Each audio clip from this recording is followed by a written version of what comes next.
अब देखते हैं कि कोई कागज की फिरकी बच्चे बनाते हैं तो उसको जो है एक पतले से कांटे में या पतले से तार में उसको बांध देते हैं, लगा देते हैं, अब छोड़ देते हैं उसको। हवा नहीं है तो वो खड़ी है वैसे के वैसे, वो कागज की बनी हुई फिरकी जो बनाई हुई है, गोल चक्र बनाया हुआ। आई हवा, लगाओ हल्का हल्का घूमने, तेज हवा आई तो फिर तो वो तेज हो गई और तेज। और कुछ बच्चे तो क्या करते हैं कि उस तार में पिरो करके अपने हाथ में लेके भागते हैं आगे। उनको मजा आता है कि जैसे जैसे हवा लगती है तो वो गोल गोल घूमता, वो चक्र बन जाता, वो पंखा बन जाता है। अब कबीर साहब ने जो कहा ना, हवा लगी संसार की हो गए 12 बाट, ये बाहर की हवा लग रही है, कहीं के भी नहीं है। डामाडोल, बेचैन, परेशान। और एक गरीब आदमी देख करके उस आदमी को, सेठ को कहता, ये दुखी क्यों है? धन भी है, गाड़ी भी है, चमकती हुई पोशाक पहन रखी है, अच्छी दुकान पर बैठा हुआ है जाकर, फिर भी दुखी। अब उस बेचारे को ये समझ में नहीं आ रहा कि सिर्फ मकान हो जाने से, दुकान हो जाने से, कार हो जाने से नहीं बात बनती, अंदर कुछ गड़बड़ है। और वो बोल रहा होता है, सेठ को तो आकर के डॉक्टर चेक कर रहा, ब्लड प्रेशर हाई, शुगर भी हो गई है, दिल की धड़कनें बढ़ रही हैं, मामला क्या है? ऊपर से कहता नींद भी नहीं आती। एक आदमी कहता अंदर की बात है, तू क्या समझेगा? अब वो अंदर झांक के देखता, कोई दुकान के अंदर कोई शेर वेर तो नहीं बैठा हुआ है, कोई काटने वाली चीज तो नहीं बैठी। तो झांकता क्या है, यहाँ कुछ नहीं बैठा। बोले फिर कहाँ बैठा? बोले इसके अंदर बैठा है कुछ, इस सेठ के अंदर कुछ बैठा हुआ। क्या बैठा हुआ इसके अंदर? पता नहीं क्या चिंता पाल रखी है, किससे तुलना कर रहा है। बड़ा होने के चक्कर में अंदर बहुत छोटा हो गया ये आदमी। बहुत बड़ा बनने की कोशिश कर रहा था लेकिन बहुत छोटा हो गया। इससे तो अच्छा मजदूर है, उसके पास खाने के साधन कम है, मकान दुकान नहीं है, झोंपड़ी में रह लेता बेचारा, लेकिन भीतर से संतुष्ट है, शांत है, खुश है। क्योंकि जागता है तो भगवान का धन्यवाद करता है, रात को सोता है और कहता है भगवान तेरी बहुत कृपा, आज का दिन अच्छा बीत गया। कल जगाएगा तो फिर कल तो ध्यान रखेगा, क्योंकि हमने तो तुम्हें अपने आप ही को सौंपा हुआ है। इसलिए कहते हैं आत्मना आत्मानम पश्यन आत्मनि, खुद से खुद को देखता हुआ जब कोई योग साधना के द्वारा उस स्थिति में पहुंच जाता है, तुष्यति, तब संतुष्ट होता है। लेकिन उसके पहले एक चीज होनी जरूरी है, एक अवस्था आनी चाहिए। उपरमते निरुद्धम चित्तम योग सेवया। योग के सेवन से व्यक्ति अपने शरीर को स्थिर करे, इंद्रियों को कंट्रोल में लाए, मन को शांत करके स्थिर करना सीखे, और तब उसके भीतर एक घटना घटे कि वह स्वयं में स्वयं को देखने वाला बने। तुष्यति कहते हैं, वहाँ से उसको संतुष्टि शुरू होती है। तो इसको समझने से पहले एक बात आपको बताना चाहता हूँ जो बहुत ध्यान से समझने की है। वो ये है कि आपकी बेचैनी में, अशांति में, व्याकुलता में आपका दुख है, लेकिन आपकी स्थिरता, आपकी शांति में आपका सुख है। और आपकी स्थिरता और आपकी शांति कैसे आती है? बोले शांतिदाता भगवान है।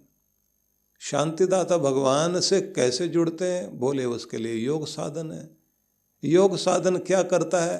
तो उन्होंने बताया योग साधन ये करता है कि सबसे पहले तो शरीर को स्थिर करके बैठो, फिर जो इंद्रियों का, आँखों का, कानों का, ये जो शरीर की 5 हमारी ज्ञानेंद्रियां हैं, सेंसेज हैं, इन सब को भी दुनिया से हटाओ और आंखें करो बंद। दुनिया की तरफ से कान हटा लो। जीभ जो स्वाद के लिए मचल रही है उसे थोड़ा रोको। नाक जो सुगंध सूंघने के लिए तत्पर हो रहा है, त्वचा जो स्पर्श सुख जाती है, सबको शांत करो। तो शरीर स्थिर करके बैठिए, अपनी इंद्रियों को शांत करिए। फिर बोले मन भटक रहा है, इसे केंद्रित करो और मूर्ति की तरह स्थिर होके बैठो और अपने भीतर शांति को उतरने दो। रोम रोम में शांति लाओ, चेहरे पर प्रसन्नता और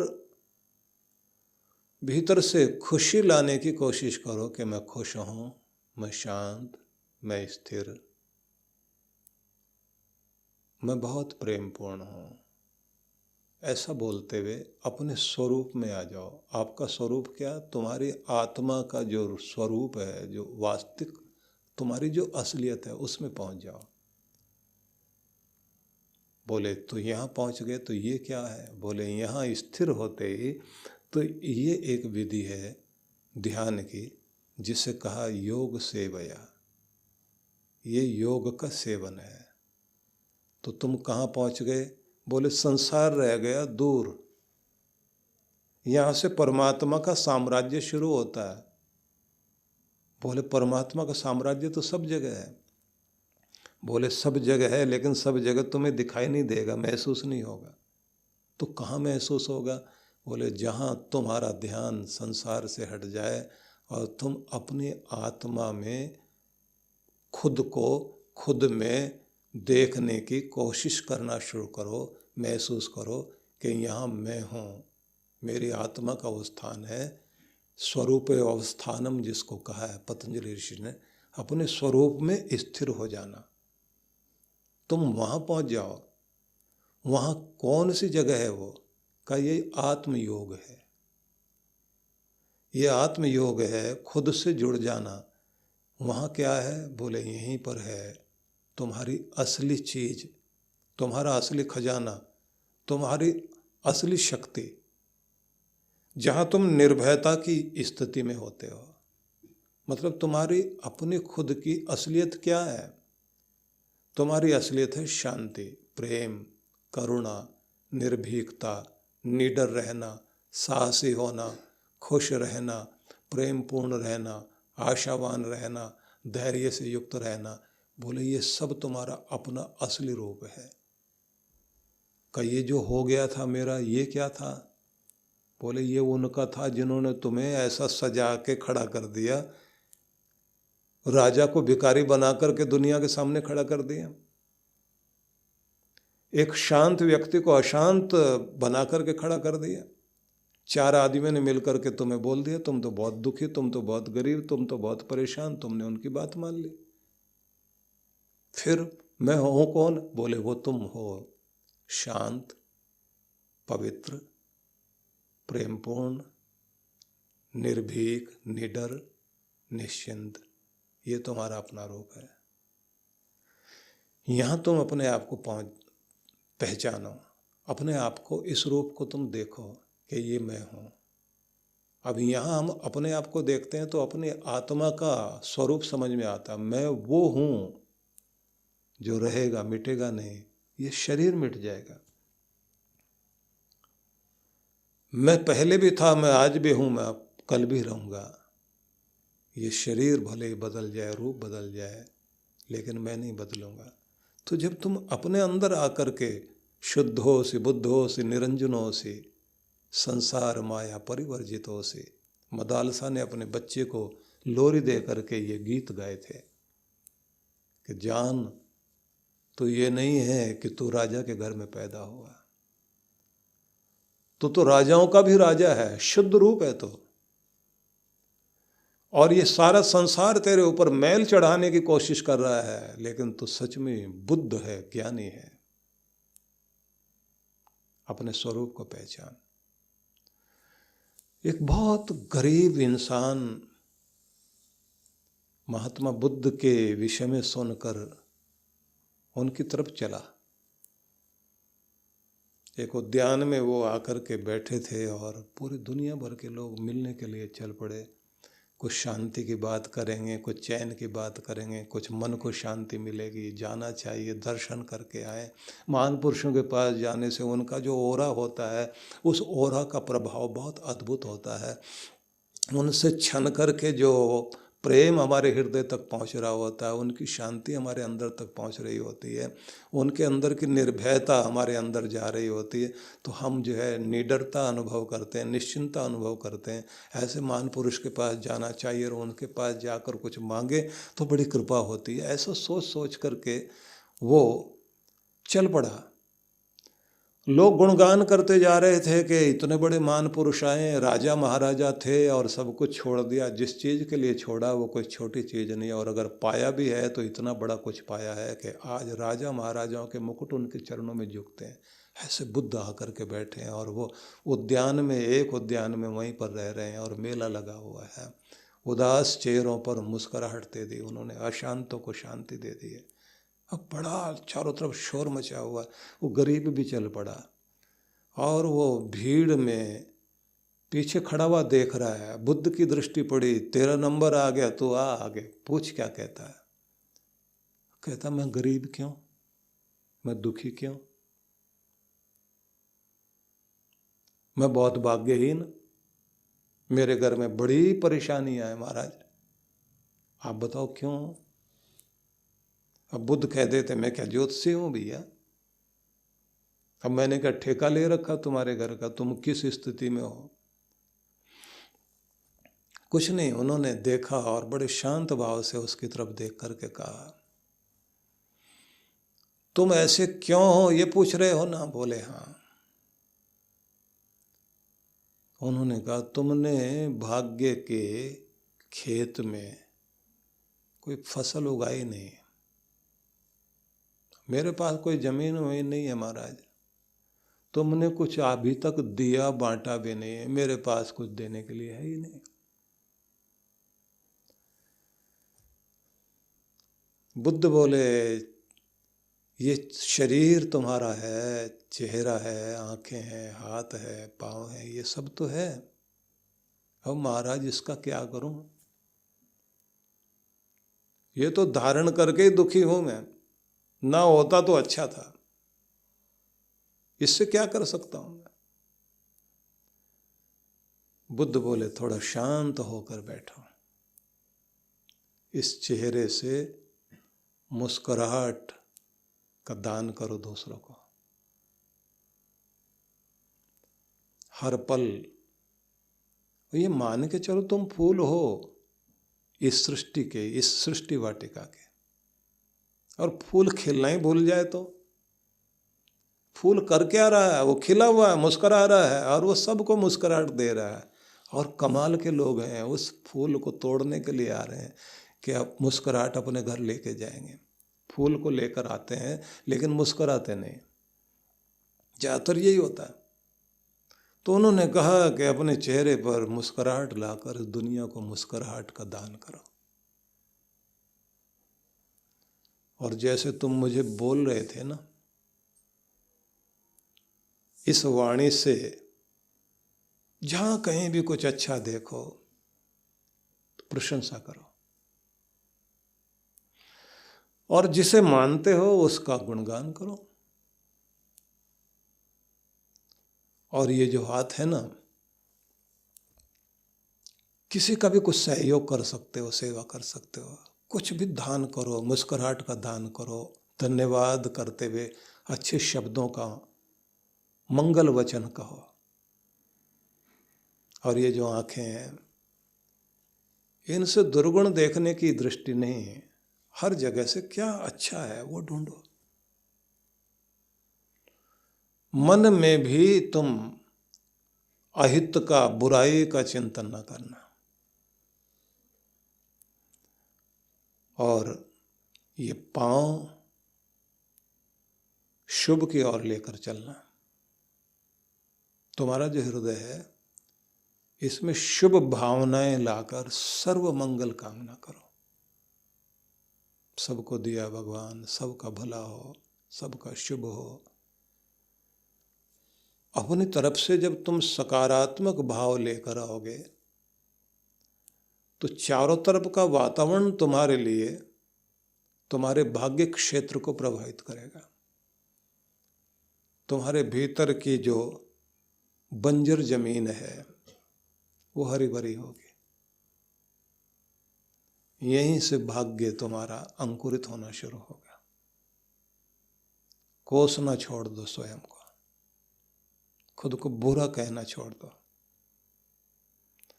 अपनी किस्मत को बुरा कहना छोड़ दो। जो कुछ तुम्हारे पास है उसमें आनंद मनाते हुए और बेहतरी के लिए, समृद्धि के लिए कदम बढ़ाना शुरू करो। लेकिन पहले भीतर से अपने आप को ठीक करो, भीतर से शांति लाओ, भीतर से तृप्ति लाओ, भीतर से अमीरी लाओ, भीतर से अपने आप को समृद्ध करो, तब बाहर से भी होने लग जाओगे। यही हमें समझना है कि जो जीवन में हम पाना चाहते हैं उसे हम कैसे पाएं। तो मैं इस संबंध में आपको बहुत कुछ सुनाऊंगा और हम आगे बढ़ेंगे। डॉक्टर अर्चिका फाउंडेशन द्वारा मुक्तिनाथ धाम, पशुपतिनाथ धाम व ध्यान साधना का आयोजन होने जा रहा है 20 से 25 अगस्त 2022। हिंदू धार्मिक मान्यताओं के अनुसार मुक्तिनाथ वह क्षेत्र है जहां लोगों को मुक्ति या मोक्ष की प्राप्ति होती है। मुक्तिनाथ धाम यह उन 8 पवित्र मंदिरों में से एक है जो अपने आप में उत्पन्न हुए हैं तथा पशुपतिनाथ के बारे में माना जाता है यह लेख लिखे जाने से पहले ही स्थापित हो गया था और जो भी व्यक्ति इस स्थान के दर्शन करता है उसे किसी भी जन्म में फिर कभी पशु योनि प्राप्त नहीं होती है। एक लंबी अवधि के इंतजार के बाद साधना के शिखर पर निवास करने वाली परम साध्वी डॉक्टर अर्चिका दीदी के सानिध्य में ध्यान का आनंद भी लें। ध्यान की सुखद छांव में जो बैठता है उसकी सभी कामनाएं पूरी हो जाती हैं। ध्यान में मन का मंथन होता है। दीदी जी के मार्गदर्शन में ही मुक्तिनाथ एवं पशुपतिनाथ यात्रा का परम सौभाग्य प्राप्त हो रहा है। साथ ही साथ आप मनोकामना मंदिर, गुप्तेश्वर महादेव मंदिर व पहावा लेक 108 जल धाराएं आदि हैं। 20 से 25 अगस्त तक इस 6 दिवसीय यात्रा के लिए आज ही अपना पंजीकरण कराएं और दीदी के सानिध्य में ध्यान का आनंद लेते हुए इस यात्रा का अनुभव प्राप्त करें। अधिक जानकारी के लिए संपर्क करें 7291986653, 7291986656, 7291986657। सद्गुरु श्री सुधांशु जी महाराज द्वारा मानव सेवा को समर्पित संस्था विश्व जागृति मिशन वर्ष 1991 से धर्म, समाज एवं मानवता की सेवा में संलग्न है। यह संस्था 90 मंडलों, सेवा केंद्रों के माध्यम से न केवल भारत अपितु देश के बाहर अनेक देशों में सेवा के कार्य कर रही है। संस्था की स्थापना से लेकर अब तक विगत 30 वर्षों में जहां लोगों को सन्मार्ग पर प्रेरित करने के उद्देश्य से गुरुवर ने 7000 से अधिक प्रवचन दिए हैं, वहीं देश के राज्य की राजधानियों व प्रमुख नगरों में लगभग 40 आश्रम, 25 मंदिर, सत्संग भवन व ध्यान साधना केंद्रों का निर्माण हुआ है। दिल्ली में करुणा सिंधु धर्मार्थ अस्पताल एवं फरीदाबाद के आरोग्य धाम अस्पताल में लाखों जरूरतमंद रोगियों का उपचार व ऑपरेशन किया गया है।